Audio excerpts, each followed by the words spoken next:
அனைவருக்கும் வணக்கம்.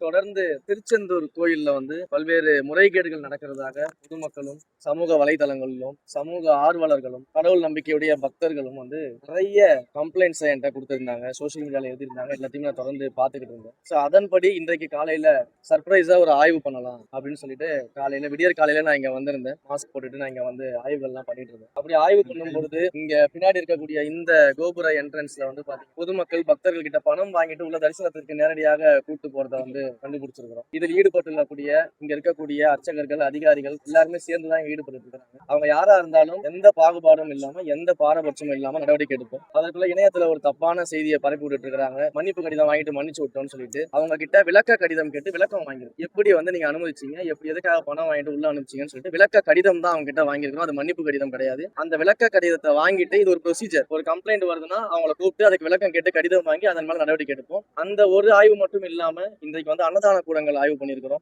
அதே போல கோயிலினுடைய சொத்துக்கள் பற்றிய ஆய்வுகளை நடத்தியிருக்கிறோம். கோயிலுக்கு வர வேண்டிய வருமானங்கள் எங்கெங்கெல்லாம் தடைப்பட்டிருக்கின்ற அந்த ஆய்வுகளை நடத்தியிருக்கிறோம். கோயிலுக்கு தேவையான அடிப்படை வசதிகள் என்னென்ன இருக்குன்னு சொல்லி ஆய்வுகள் பண்ணிட்டு இருக்கிறோம். கோயிலின் தூய்மையை எப்படி பராமரிக்கிறதுன்னு ஆய்வுகள் பண்ணிட்டோம். அதே போல கோயிலுக்கு வரக்கூடிய பக்தர்கள் எவ்வளவு விரைவாக தரிசனம் பார்த்துட்டு வெளியில போக முடியும், அதற்கு என்ன மாதிரியான விஷயங்கள்லாம் கொண்டு வர முடியும்ன்றதுக்கு ஆய்வுகள் பண்ணிட்டு இருக்கோம். சோ இந்த ஒட்டுமொத்த ஆய்வையும் பண்ணிட்டு இருக்கிறோம். இந்த ஆய்வுகள் அடிப்படையில இந்த ஆய்வுகளின் முடிவை முழுமையாக பார்த்துட்டு சம்பந்தப்பட்ட உண்மையிலேயே குற்றம் செஞ்சிருக்கக்கூடியவர்கள் யாராக இருந்தாலும் எந்த பாரபட்சமும் இல்லாம, எந்த தயக்கமும் இல்லாம அவங்க மேல நடவடிக்கை எடுப்போம். அதற்கு முன்பாக இப்படி ஒரு தவறான தகவலை பரப்பி ஏதோ ஒரு சாரார் மேல பாத்தீங்கன்னா சாஃப்ட் கார்னர் காட்டுறதாகவும், மன்னிப்பு கடிதம் வாங்கிட்டு மன்னிச்சு விட்டுட்டதாகவும் தவறான பொய்யான தகவல்களை இணையதளத்துல சில பேர் பரப்பிக்கிட்டு இருக்காங்க. அப்படியெல்லாம் எந்த பாரபட்சமும் கிடையாது. யாராக இருந்தாலும் குற்றம் சாட்டப்பட்டவர்கள் மீது நடவடிக்கை எடுக்கப்படும். அதை கூடிய சீக்கிரம் நாங்கள் அறிவிப்போம்.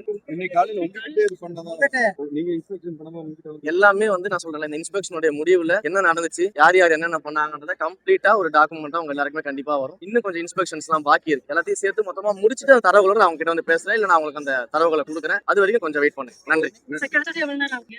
நான் கொடுக்குறேன்.